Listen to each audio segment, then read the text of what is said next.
Okay, what's the acceleration on your motorcycle?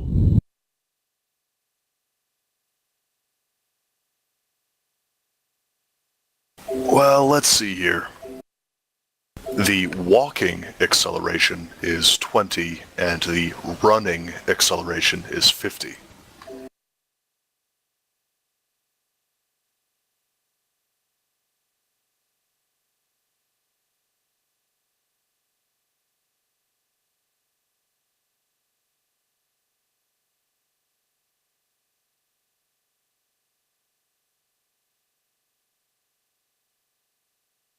I'm not sure how the running acceleration works.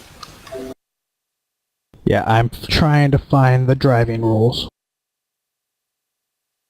I think you might need to make a driving test in order to safely go with the running acceleration. Say, I do know those are in the combat section. That's where, like, the vehicle information is kept.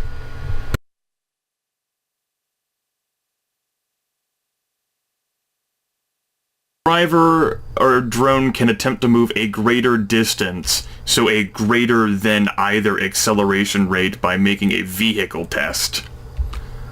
I think you can go either, it's just that, of course, if your vehicle is running, it would be harder for you to do stuff, like if you were gonna, like, shoot at people while you're revving up the vehicle to go that fast. I don't know.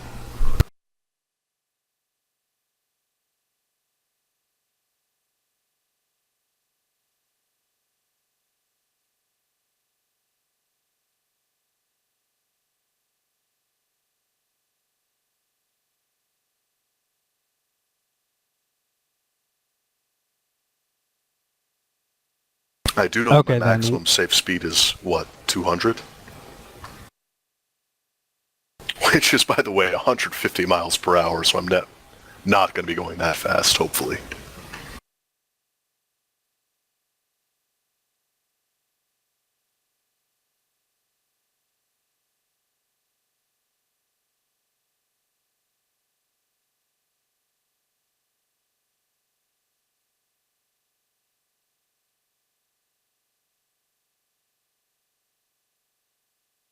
Well, okay, let me ask, rather than try to figure out the rules for, like, step by step, is anyone intending to try to stop the teal Hummer or has a way to try to?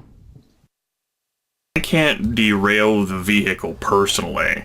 Trueslayer was going to run for the van and, keep his eyes out. Like, say, for example, if the vehicle that's revving beneath the hotel doesn't have tinted windows, and he can see its driver, and that driver's going to have a big fucking problem.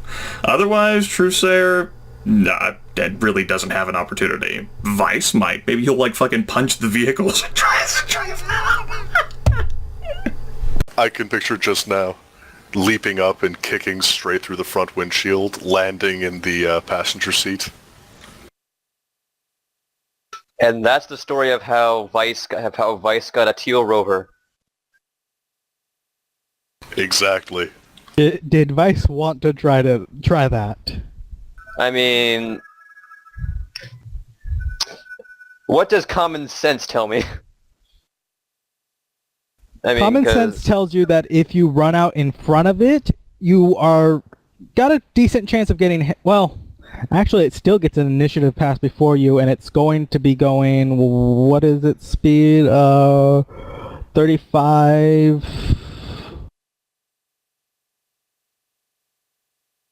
All yeah, right, I actually don't think you can catch it in time. Do any of you guys watch The Venture Bros? I've seen it, yeah. Alright, well there's an episode where a car is coming up on Brock Sampson. He turns his back to it, gets in a slightly squatting position, sticks out one arm, and when the car hits him, he slides across the front windshield. The front hood, through the windshield, and lands in the passenger seat with his arm across the driver's throat. That's kind of what I'm picturing here. Obviously, it wouldn't actually work that way, but that's the image. Yeah, I don't think even if you straight success your things, you'd have a real chance. No, because you already spent your action. I don't think you can catch it no matter what. Unless you get ridiculously lucky on sprinting after it, and even then, dude, you wouldn't have an opportunity to actually punch it or anything. You'd spend all your actions sprinting. But yeah, so my thought is to head to the end of the street, turn north, and just start driving. And I'm pretty sure that I have a better acceleration and better top speed than that teal Hummer.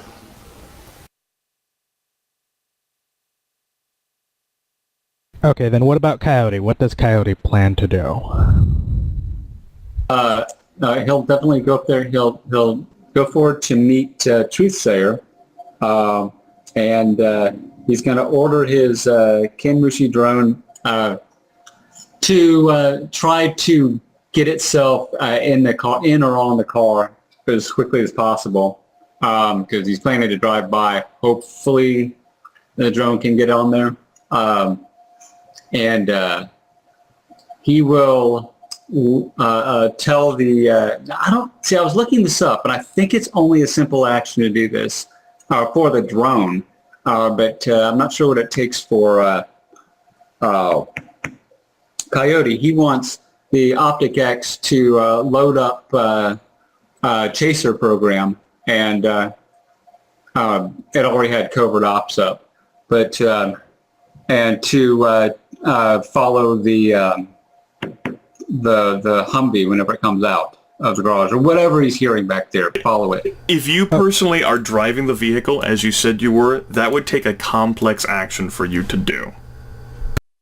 To just tell it to load it, I'm not saying to transmit, just tell that takes I'm talking about driving the vehicle. To order your drone takes a simple action, I'm pretty sure. Right, so he gets one simple action, one complex. So yeah, if he's driving it... No, it's too simple or one complex. Yeah, too simple or one complex. You can drive the vehicle or... or order your drone to do something. All right, well, I guess I'm sitting in the car waiting, and I'm ordering those two drones, each with a simple action to... The Fly Spy is already coming back to the... probably is already at the... I think it goes... Well, no, it only goes 15, so... It's making his way to the... We don't have to leave immediately. The target is gone. Like, we're on still, like, seconds 4 through 6 of this kind of encounter. I know. It's fine. Yeah. But yeah, that's what Coyote's going to do. He's going to order the Optic X to look for the whatever's coming out of the garage, and put a camera feed in his whatever the heads-up display is what I would think of it, in his cyber eyes, and the Kanmushi's going to order back to the car, and that's all he's going to do, I guess. And as for Truthsayer, he's hopping into the front passenger seat. You know, he's going to quickly cry out what's happened as, you know, Twitch roars off to the north, and obviously we're going to see a vehicle eventually come by and give chase. Okay, then we're gonna ignore the map and use the chase combat sequence, which is Cool. Step 1, opposed vehicle test. Let me see. Set up at the beginning of first chase combat. Determines range. It's whatever's range closest, short range. Vehicles are side by side or near proximity and may attempt to ram each other or cut each other off. The exact like turn sequence. Like the first step appears to be like an opposed vehicle test on page 170. Each driver makes a vehicle test for every vehicle still in play on the driver's side and for every vehicle on the opposing side. Blah blah blah blah blah. What you were reading there was like what they can do to each other. Yeah. So Okay. they are at short range. Okay. They're at short range. For each vehicle in play on the driver's side, chase combat at +2 modifiers. So everyone driving gets to roll a driving test at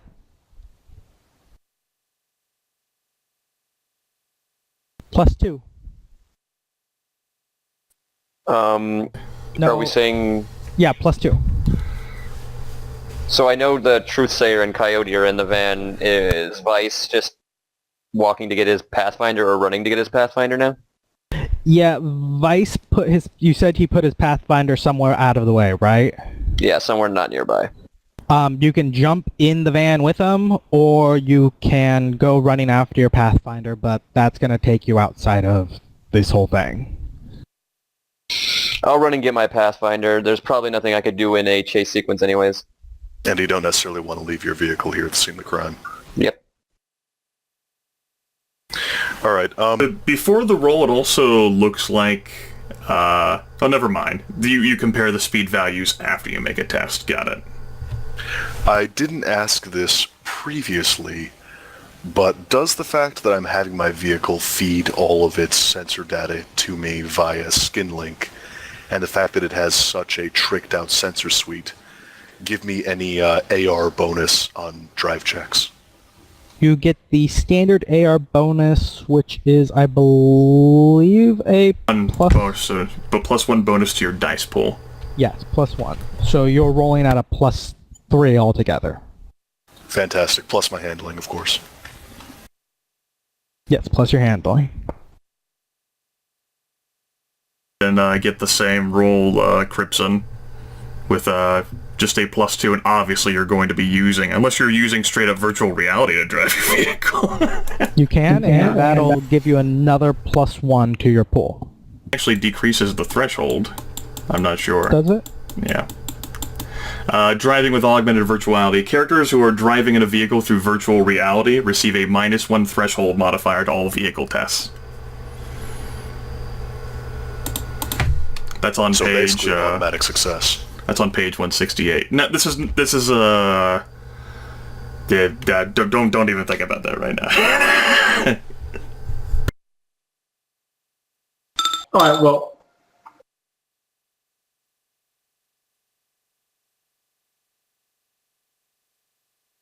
That's a roll.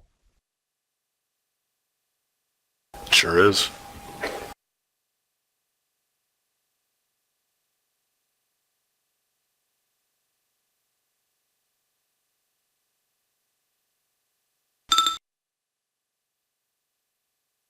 well, that's drying. I don't know what that is, but anyway, that's my roll. Oh, okay. The rules then say, then compare the speed values of all vehicles on each side. So, whichever side has the greater speed value adds a +1 modifier for every 10 points that their speed exceeds their opponent's. Well, his is Well, I have a standard. speed of 200. Right, so you're getting a +6, which gives you 11. Is faster.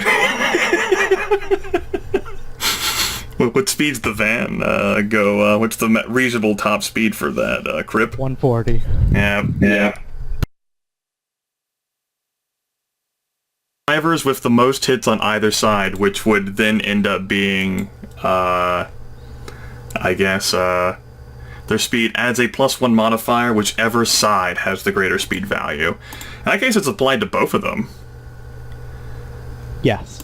In which case, it ends up being Coyote who has the greater value, so he gets the plus modifier total for whichever side has the greatest.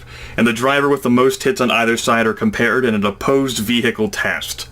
In which case, I think that Coyotes beats the gray-haired dwarfs.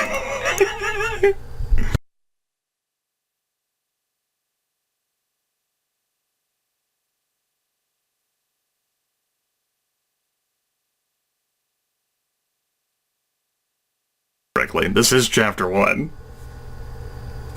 But of course, you're the GM, Sean. Like I need to remind you. Yeah, I think that with that, you can get basically a permanent plus whatever to your range. It's like a Say, plus... The winning driver may change the engagement range for the vehicles on his side by 1 step. So that in case we're starting at short range, Crimson can change this to medium ranged distance instead of short. In which case both Twitch's vehicle and the van would be at a medium range from the Teal Rover.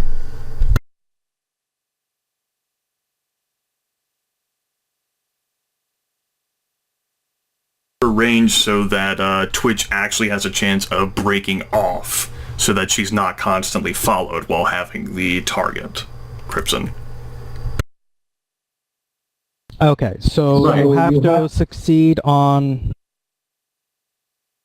1, 2, 3 rolls to get to long range, and then another 3 to break off. Opposed rolls to the gray-haired dwarf who you cannot see.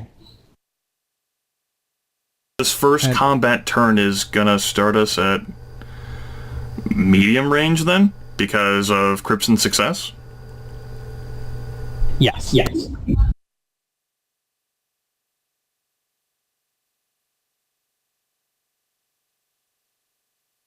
So, does anyone have any ability to attack the vehicle? Not without ramming. And I'm not going to ram a Hummer on a motorcycle. And that is sort of the exact opposite of trying to get away. Exactly. I guess I could shoot back. I do have a smart link, so I don't even need to turn to look back there. You might not want to do that while you're also trying to balance the weight of the door. You might just want to maneuver instead. I agree. Yeah. I'm just going to try and Right. keep out of any sort of conflict and keep as far ahead as I can. Yeah. As for me, it depends. Are the windows tinted, or can I actually see... Yes. Damn it. Pretty much every car is capable of polarizing its windows. I can Make roll sure, down make sure. I can roll down the window in the back hatch if one exists, something like that. To their vehicle, though. Oh, Because right. they have the polarized windows. Because they're being intelligent and don't want me to nuke them. And They do not want you to nuke them while they are running down the road at a few hundred miles an hour. I don't know, does anyone have any grenades we could drop behind us?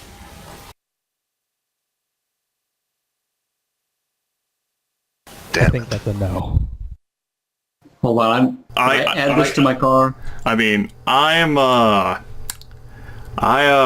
passenger. I can shoot at it with my gun shoot. I can shoot at it with the HK. Sure, Sure. even if you're not likely to hit. It's better than nothing. You know the funny thing? It's actually a little sad. While I was trying to figure out places to put my money last night, I actually put oil slick thing on my vehicle, but I must have taken it off. That would have been useful. Nope. You can also just rely on the fact that next turn you're going to get, I think, a plus 11 to your pool. So yeah, it will. We have a likelihood of breaking off, but Truesayer's not driving, so he figures, what the hell, I can attempt. No, because we're in a moving vehicle. That's a moving vehicle. There's no way in hell I'm gonna hit. I'd have to. I would have no dice pool, and I would only be rolling my edge dice. Truesayer's not doing that. I'm not shooting. Critically lit, you dropped your gun. Oh, come on. You don't have to be such a weenie about it. But yeah, there's also the side effect of it's one thing to be speeding down the road, it's another thing to be speeding down the road shooting. It's true. What Because we're trying not to attract the police. That's right. And seeing as how it wouldn't be a good range idea, Truesayer is just, gonna keep his eyes open for any sort of consequences he can advise Coyote about, in which case it seems that both Coyote and Twitch then are trying to use their actions to maneuver their vehicles then. Let's see. Roll initiative as usual. All the normal rules for initiative apply.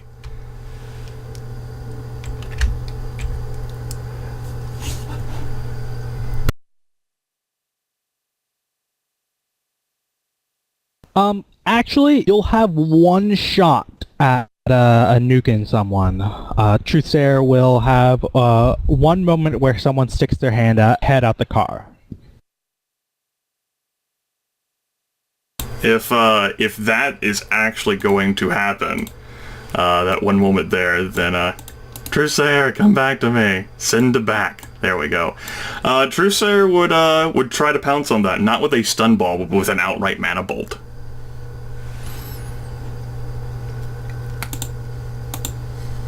Definitely. And we'd even... Yeah, I'm pretty sure you'll get the first turn on that because they've got to stick their head out and turn around to do what they're going to do. Okay. Since this is like a direct combat spell where I'm actually physically manifesting the mana in them, I'm not trying to do any sort of thing like him with a gun, so none of the ranged modifiers apply for this. My wound penalty does. Am I looking at any other negative dice pool or positive ones to my mana bolt? Sean? Nope, not that I can think of. There shouldn't be anything else applying. Okay. In that case, I'm going to execute a Force 5 mana bolt on the head that sticks out. And I am going to be so flashy enough, I'm going to use a point of edge to re-roll the failures, because that matters to me. That's 8 failures. Mana bolt, re-roll. That's going to be a total of 5 hits. So you're looking at 9p damage before resistance. Soaked by willpower, right? Willpower plus counterspelling if they have any.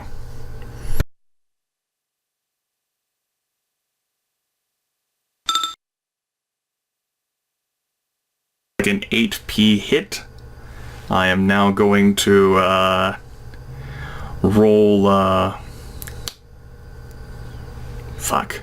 God damn it. Use your words, Grimith.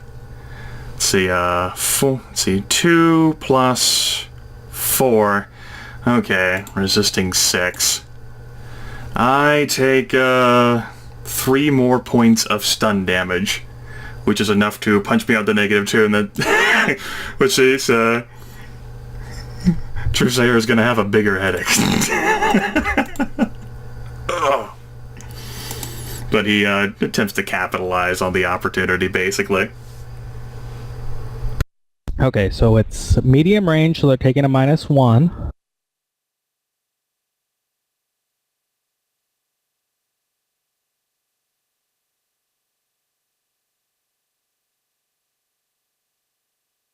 In moving vehicle is a -3, and I believe firing at a moving vehicle is another -3. Yeah. And if this female in particular is the individual firing, then she'd sustain a further -2 to her dice pool.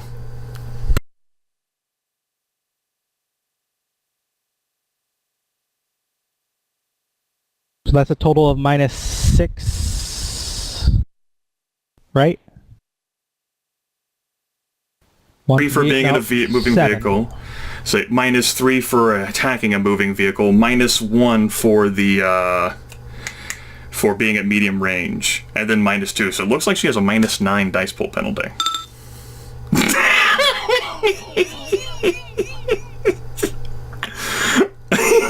Well, yeah. You're rolling 0 dice, you get 0 hits, of course. Wait, was that 0 dice? I thought that added up differently. With a -7, wait, 4? Oh, yeah. No, so it would have been a failure to start with. I didn't add in that -2, but it added it in automatically. Yeah, it adds it on. I guess she couldn't have even attempted it. It would have been impossible. So you mana bolt her, and she sticks her head back inside. Like, no attracting unwanted attention for whatever it is you're about to do. Thinks really hard about, seeing her engulfed in, pain. Guys, I gotta go pick someone up from the airport now. You did say that you're gonna go. Yep.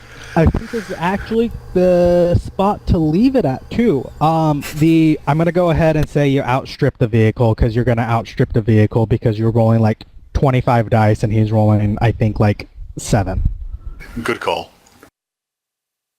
So, the next step will be meet at the warehouse with the Johnson. Cool. Do we get any karma for this session? Karma is at the end of a run. Oh, okay. So you may get it halfway through the next session. Understood. Okie dokie. Then I will see you guys later, because seriously, I'll probably be back in like an hour. Okay, Aaron.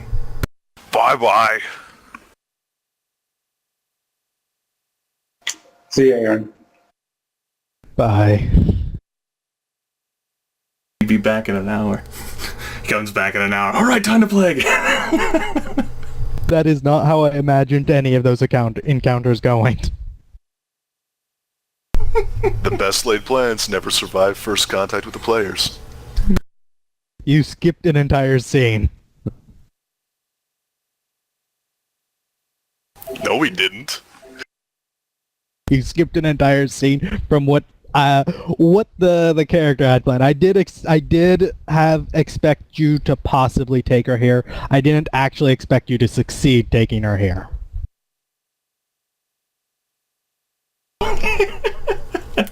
Stun ball. Alright, bye. Bye. So this is pretty much the extent of what you had prepared for this session, then? No, I have, well, this I didn't have prepared. Of course. The other thing I had prepared was if, well, I'll actually give you the short, is these guys were going to be the ones to attack. The other team actually wasn't going to attack. There. I didn't, well, I half expected you to jump that or jump on it as soon as possible. It made sense to. I didn't actually know if you'd succeed or not, and you did. Repeatedly. So I kind of, but no, I have more planned. I actually already have more planned. The next step is obviously not as smooth as you meet Johnson and hand her over. If it was, it wouldn't be fun.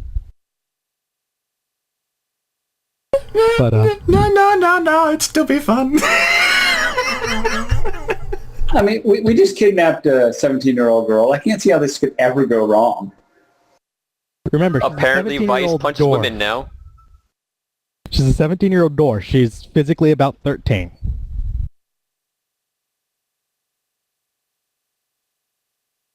Well, I mean, I didn't get into it in the book. I just assumed that mental age went normally. It was just, well, I could be wrong on that. Yeah, there is some fluff about dwarves and elves aging slower and orcs aging faster. So I think I put up that rule of thumb I'm using. But multiplier, yeah, few times. Yeah, but I just meant that if you've been alive for 17 years, your wisdom is such that, I mean, it's kind of like a time versus actual growth. So Well, to put it this way, if you average dwarf would hit puberty like 15 to 17, right? That would be the very onset of puberty. No, I mean, it doesn't matter. I was going by mental age rather than physical age, and they're very related, and it doesn't matter. Yeah, sure. She just got through adolescence. Awesome.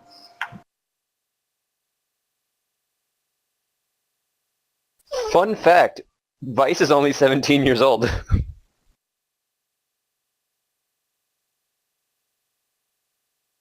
I don't give a damn about what the fucking multiplier is. How many chronological years you've been around is how many chronological years you've been around. Therefore, you're legal. Let's go.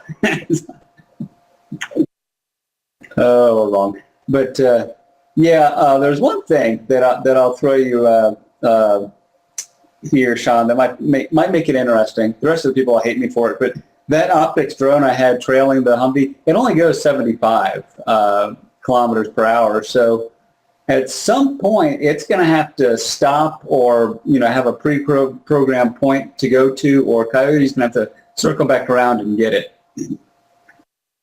What would it be its standard OP if it's if it's no longer able to do what you asked it to do? I was thinking about that. In this case, I could just say that probably he would not have it go back to the shop. He wouldn't want someone to track it back there. So I guess what it would do is find the highest and the safest point, like a skyscraper somewhere, and just wait till Coyote makes contact with it somehow, probably via the matrix or tracking it down. Yeah, you can't actually call them without a direct connection. It's just, I guess, a tiny bit less secure. Yeah, I mean, you can go through the matrix, and if someone is tracking you, like if they found that, if they found the drone, they could trace the signal, and they could figure out, they could work some things. But I mean, Coyote would be much happier just finding it later. But he will have to contact it in the matrix probably to figure out where it is, if just briefly. I still, you knocked... Goddamn critical glitches. Say again? Goddamn critical glitches. I know. How many was that? That was like 3 or 4 for both those dwarf teams. That was the 2 major ones were the red-haired girl, the red-haired elf, and the dwarf girl, the blonde dwarf.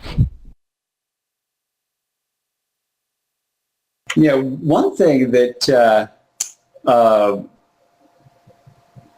Coyote is going to try to figure out is when he gets back all those recorded conversations between that other team, he's going to try to get it translated better, and he is going to see the seconds right before he ordered that canned mushi. He was just sitting there recording the whole time, pretty much. So I wonder what was said in those seconds right after they attacked, too.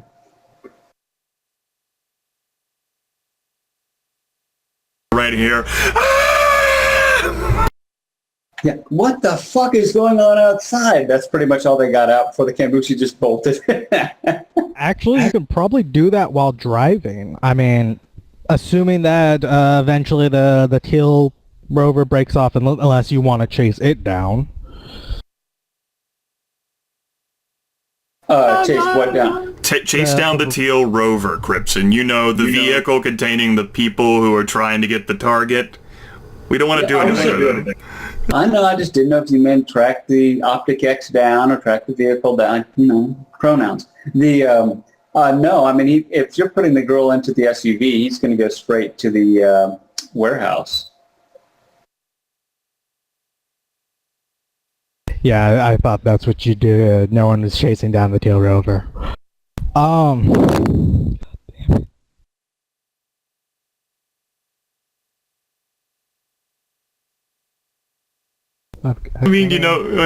Sean, obviously, Vice displayed his capabilities by, punching a woman.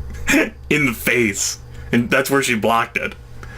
And naturally, I'm going to do, there's 8 targets. We're not going to mana bolt them.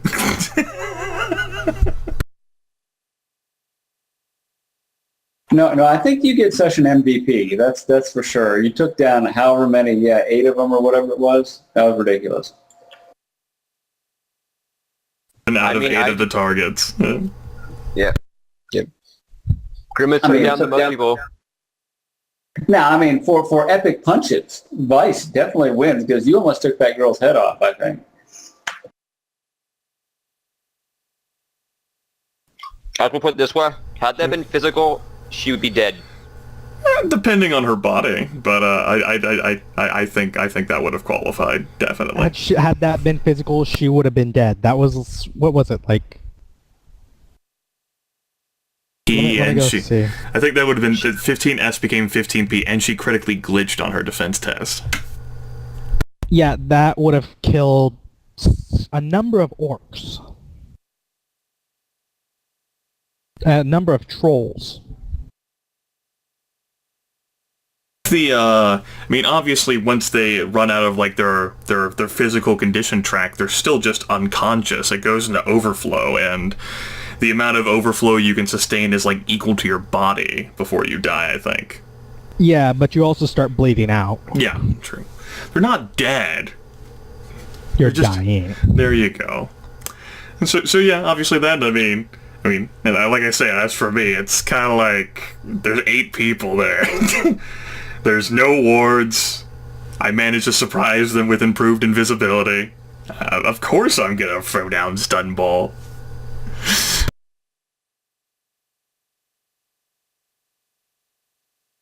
Now, if that one woman who had all those dice, the angry dwarf woman, had actually not been surprised, then she could have had counterspelling and all of those bastards. And that would have been bad. Yes, the counterspelling 5 was a very strong thing. That was sort of the trump card that you just sort of bypassed with a shocker bullet.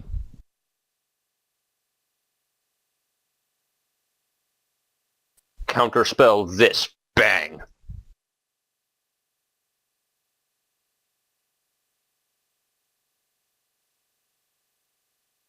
Knowing that, I mean, the fact that there was a counterspelling mage there of Counterspell 5, that certainly could have gone much worse if she had been aware enough to devote her free actions to protecting the family and the guards.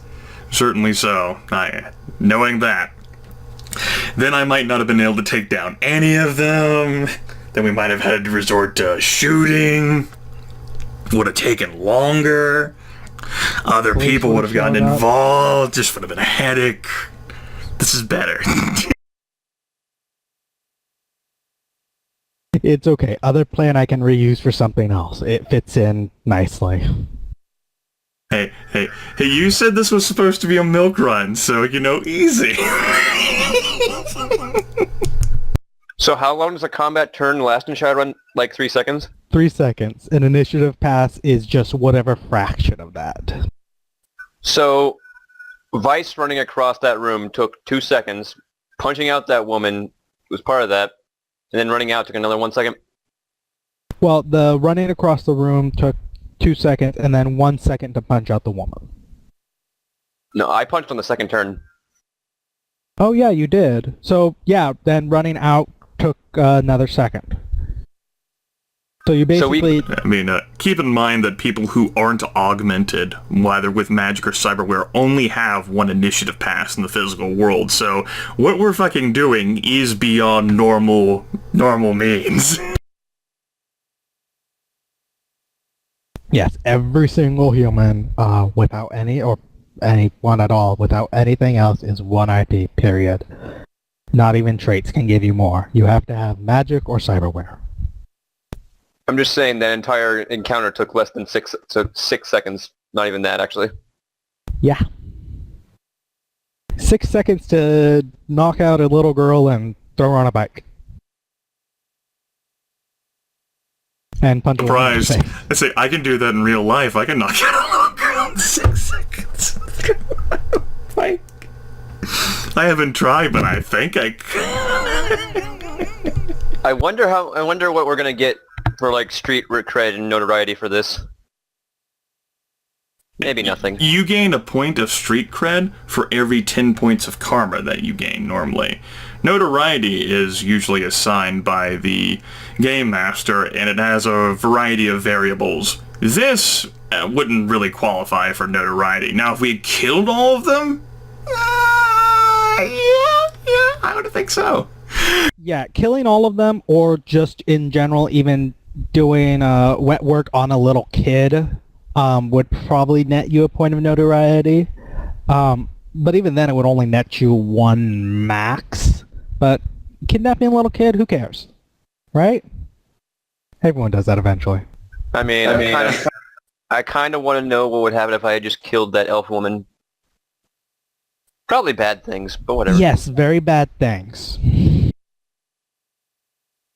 Yeah, as far as it went, it was a very clean run. I mean, nobody died. We didn't. I mean, she's a fellow Shadowrunner. I mean, maybe next time if she gets to jump on us, she'll give us, oh, they didn't kill me that time. Yes, I don't that think is that's actually a good thing to keep in mind. Every time you run against Shadowrunners, they do take that into account. Some of them don't. Some of them will shoot you just because they're batshit crazy, but then no one will fault you if you shoot them.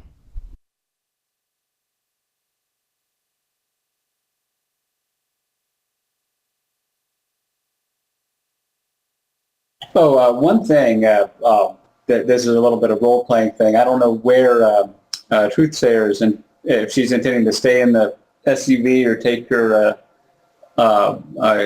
monocycle or unicycle or whatever it was.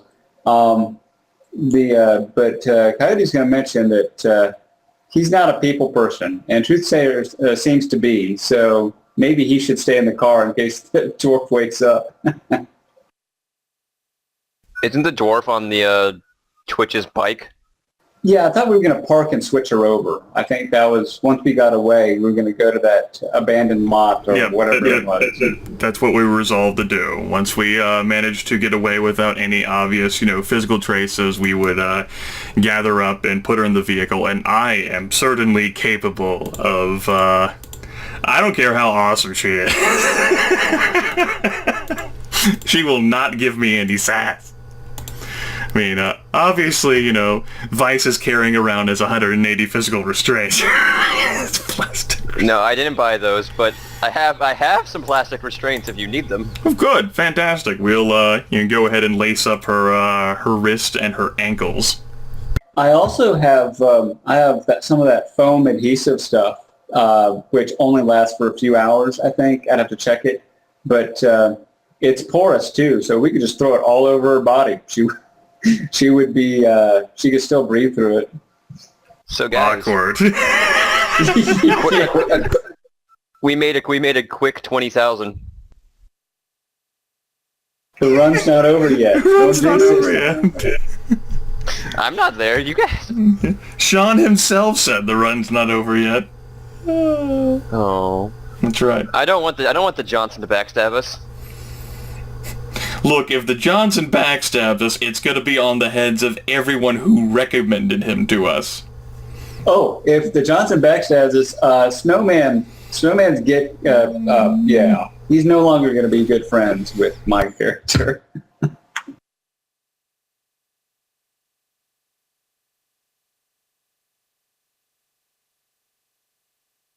I think Vice is going to take Interstate 5 or whatever the interstate we took into the city. He's going to take that out instead of the way that everyone else did and try to meet up them, the other way.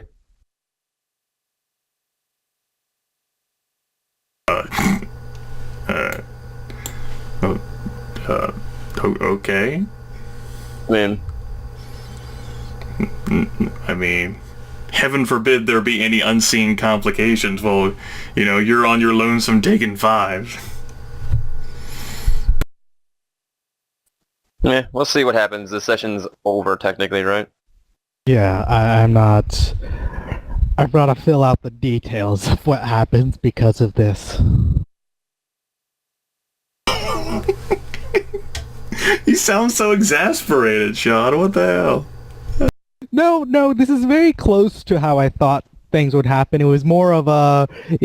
more of a missed an entire encounter that I which threw me for a loop. It's more of the 2 critical glitches that threw me for a loop.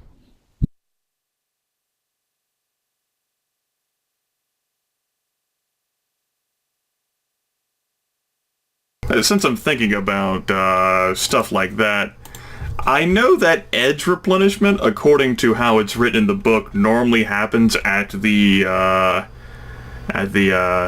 beginning of each game session.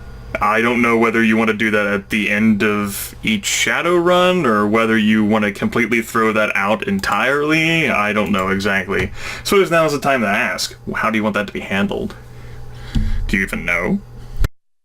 Impressive role-playing, heroic acts of self-sacrifice, achievements of important goals, scoring a critical success against the odds, rolling a critical glitch.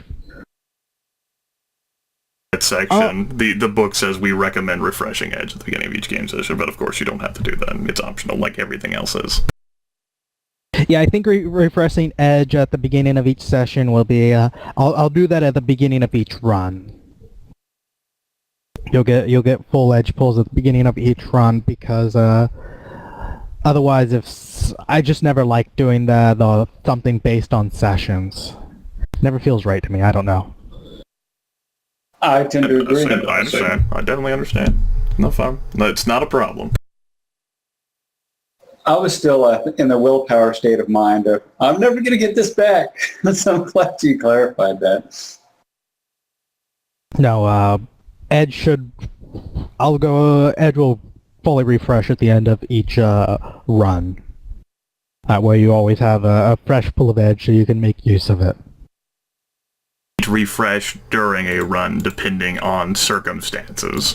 Yeah, it may refresh during you ever critically glitch, you get a point of Edge. You ever critical success? I have a question for you. Now, this is not a... and it just made me think about when I bought that Skillsoft. Where do I purchased it under the Karma Nguyen tab of Chummer, but is there a way to actually directly buy it, like under gear or something? I couldn't find any place. Click the Add Gear button. It should be it's a LinguaSoft. So click on Add Gear, and you'd go for LinguaSoft, and then you would add it there. Making that entry into the Karma and Nguyen section is completely unnecessary for a Nguyen expense. If it's going to be street gear, you can buy straight from Chummer. It will deduct that automatically. Oh, I know. I just could not find it because I was like running a search. I ran a search for French, for Skillsoft, and I just It's thing. LinguaSoft. Yeah, all right.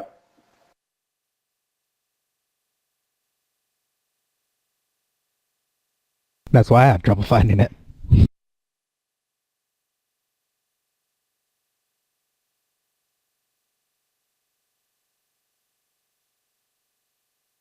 These guys, I mean, for all of the players, for Cripson and for Jordan, welcome to a week where you don't even have to think anything about Shadowrun at all. We have no downtime. We stopped in the middle of a run. You're free and clear. I'm free and clear. Woo!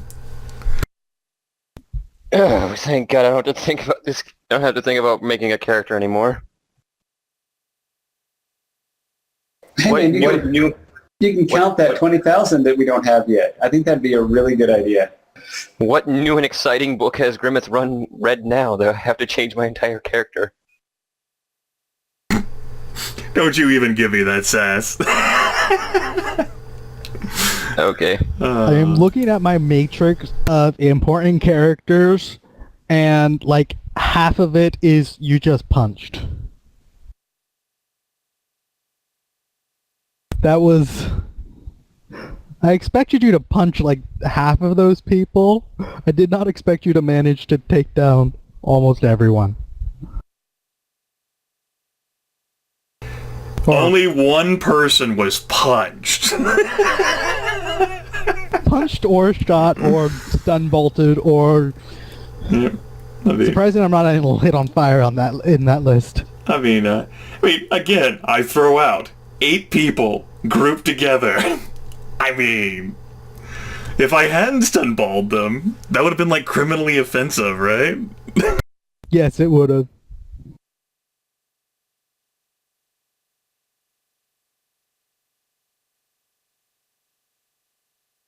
Oh, that is the other thing I have to do. Uh-oh. What is it? It's part of the... I actually can't say. It just dawned on me that there were a couple of scene points that I wanted to get to, and I didn't forget one. It just got misplaced in the shuffling of scenes. So...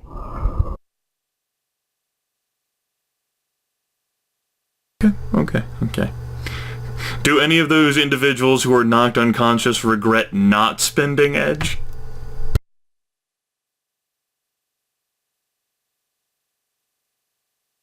They probably all regret not spending Edge. Yeah, I didn't want to have everyone be spending edge for such a thing. I don't think many of them would have succeeded much with edge anyways. It would have been maybe another die on a couple of them, on average. Of course, I know the counter speller used her point of edge and definitely easily shrugged off the second stun ball.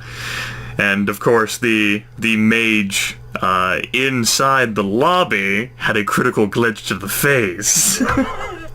And even though she could have nullified that with a point of edge, she's still looking at 15 stun. Yeah, for most of those, that was sort of my idea. It's, what's the point? They're going to be knocked unconscious anyways.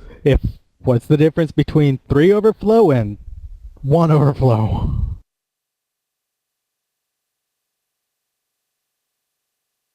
And scheme of things, it could take some time to heal those injuries. It's a big deal.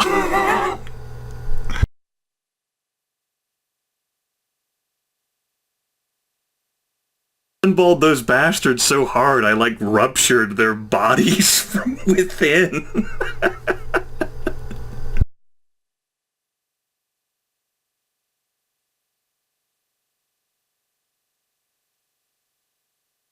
I did notice after I restarted the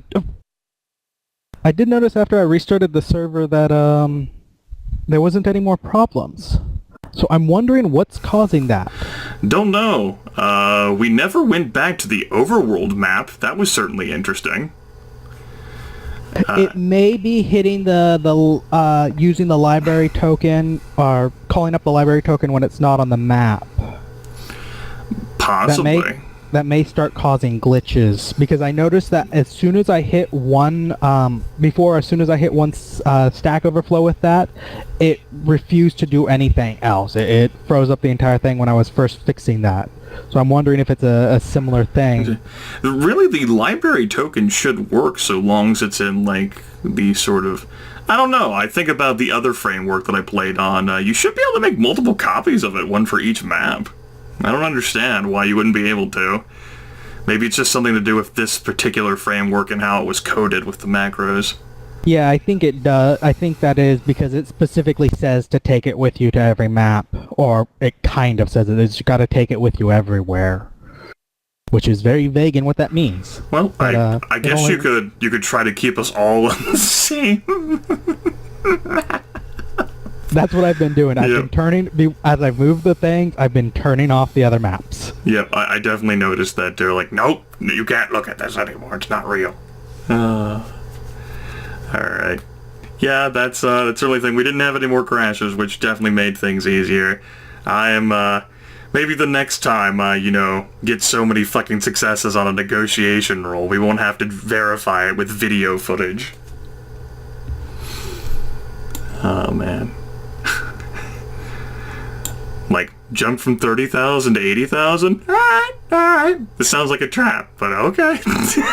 Yeah, he caved way, even though you got 13 successes, he just caved so fast. I'm like, it doesn't look good. Well, remember, 5 is a ridiculous number. 6 is like the cap of you can do just about anything. That was 13. Fair enough. And he minus his 2. 1. He rolled 2 on his, so 2. 11 total hits. So that's one away of you can do pretty much anything you want twice. That's like such a... I mean, even though I used Edge, it's kind of like, well, what do you want to do? Obviously, there's, no matter how hard you negotiate and try to bargain with people, there's only so much leeway you have, but I figure given how he was desperate, or seemed desperate, given how this was a time crunch mission, given the fact that, he really wanted this to have happen, I figured it would be great to play that angle. I just didn't know I'd be able to play it that well. Yeah, that was essentially my mindset when I decided what he did in response to that, which was, well, what he said he did. Not going to say whether or not that's the truth, but the basic idea was, his statement was, I'm going to pay you the whole thing I got paid to do this, plus some of my own money, because I might lose my head if something goes wrong with this.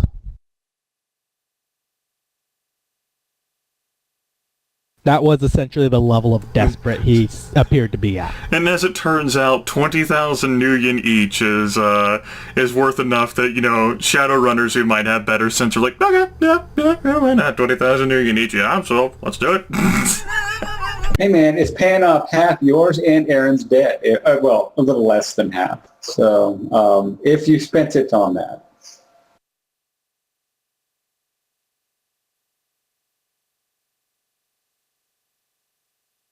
We get it, which if we don't, and I get my hands on Mr. Johnson, we're going to have a little discussion about things.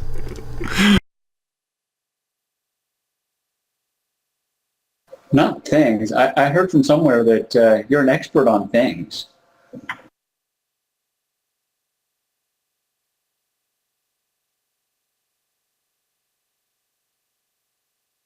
But yeah, that was, I don't know. I'm very interested to see what the ending of this this run is, because of course it's the setup for the whole thing, if I'm not mistaken. But yeah, it should be interesting. 2,000 Nuyen is a great way to start business relationships between Shadowrunners. I don't know about you. Almost definitely. If Coyote does get paid off, he is certainly going to give Snowman a call and say, hey man, thanks for that hookup. That was the best thing ever.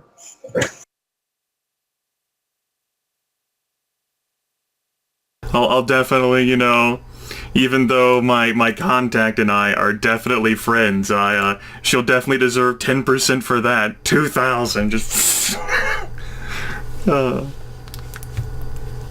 Yeah, I was thinking much the same thing. That definitely he's going to get a finder's fee for that of some sort. Snowman already got paid by the Johnson to find you, and basically get in contact with other people who got in contact with the other Shadowrunners. He made mention of it, he already got his finder's fee. Right. Yeah, but, whatever. You're right. What I meant by things is that I'm going to strap him somewhere very dark and very secret, and then I'm going to mind probe him like 2 or 3 times every day. You don't want that to happen, do you, Mr. Johnson? No, it's gonna happen.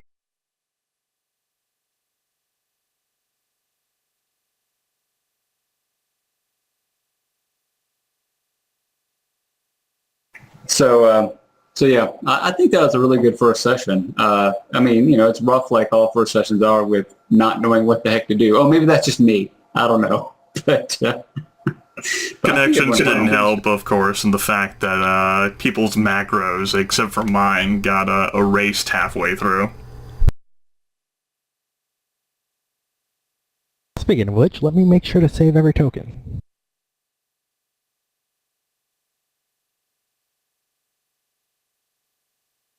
Hopefully things go better, and we did a decent job of fitting within Aaron's, 5-hour time frame, which, to be honest, is a pretty good session, despite our numerous hiccups and disconnects.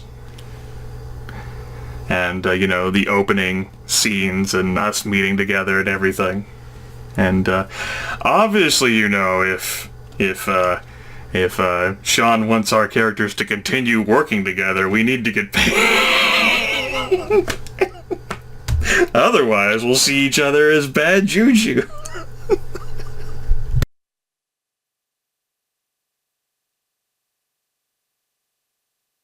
On the other hand, not getting paid may give you a reason to all work together towards getting that money.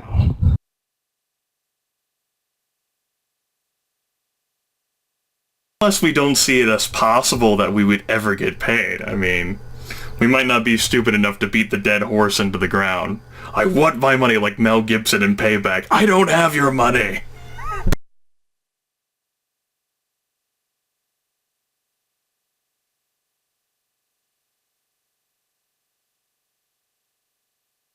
In that case, I'm gonna go ahead and disperse from TeamSpeak. It's hot and I want to run my air conditioner. Good job, everyone. Go team. Yep, take it easy. I'm out too. Okay, bye. Later. User